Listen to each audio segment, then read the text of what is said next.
গান গাব লাগিব নহয় জেগডাল নিয়া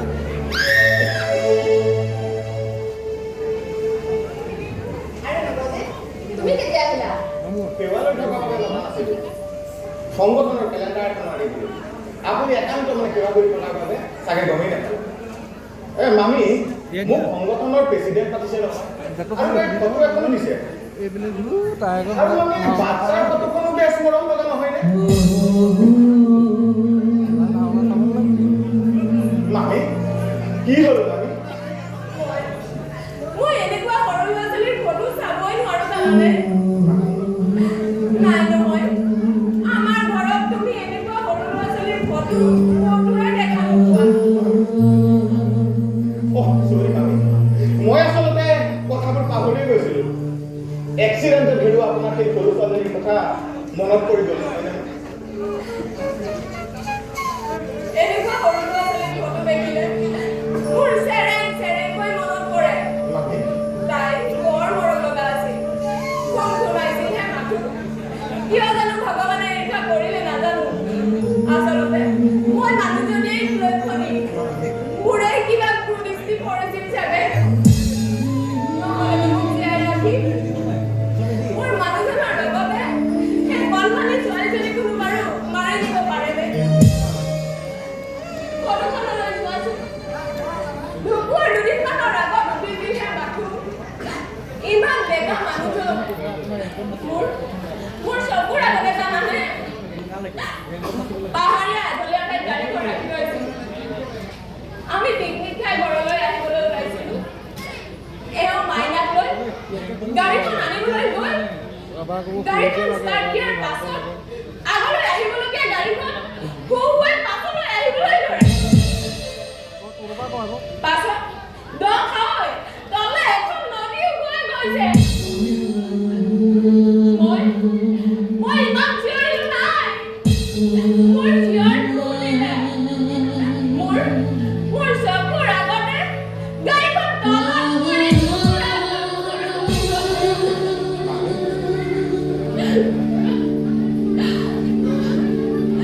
এওক বিচাৰি পালো মাইনাক আজিও নাপালো তাই কোনোবা জন্তুৰ চিকাৰ হ'ল বোৱাৰী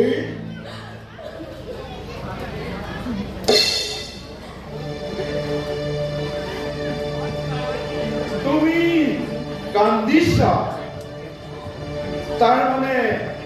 আকৌ সেই পুৰণা ৰেকৰ্ডখন বজাইছা নাই মানে হঠাৎ মনত পৰি গ'ল নৱজিৎ মামা তই আহিছ বহ বাৰু দাদা মই চাহ কৰোঁগৈ মোৰ বোলে ভোকো লাগিছে বোৱাৰী মামী জলপান কেইটামান দিবা মামী জলপান কিন্তু ময়ো খাম হ'ব বাৰু মামা মামী হাতত ভজা চাউলৰ খোৱাৰে বেলেগ নহয়নে তাতে যদি বাতিলে অকণ মোহৰদৈ হয় তাৰপিছত তুমি কি আছা চৰৰ পৰা আহিছে চাগে আমাৰ দলৰে কোনোবা কৰ্মী হ'ব ঠিক কৈছে সেই নলদনীৰ চিয়াপতি আহি দিব আকৌ যোৱা মামী বিয়া হালধীয়া বেলেগ কিন্তু মোক দিবলৈ নোৱাৰে মামা আজি কিন্তু জলপান পকিব হয়নে এনেকুৱা পকা জলপান অসমীয়া হিন্দু মানুহে নাজানে দেই পিছে দৈকণ কিন্তু সেই মুছলমানৰ ঘৰৰ পৰাই অহা হিন্দু মানুহেতো খাম না এই চিৰাজুদ্দিন বুলি কোৱা মানুহটো বৰ ভাল মানুহ বুজিছ বুজিছো মানুহ এই নলদলিৰ গাঁৱত সেই গাঁওখনৰ একমাত্ৰ মুছলিম ভোটকেইটাহে মোৰ মুছলমান ভোট বাকী সকলো হিন্দু ভোট কিন্তু মামা তোমাৰ সমষ্টিতটো হিন্দু ভোটাৰ মানে তেনেকুৱা সেইকাৰণে যদি মই বাৰে বাৰে হাৰি আছো আৰু হাৰি মই মানুহটো একেবাৰে জেদি হৈ পৰিছো এতিয়া মোৰ জীৱনত এটাই উদ্দেশ্য যেনেকৈ নহওক এদিনৰ বাবে হ'লেও মই শাসকৰ চকীখনত বহিমেই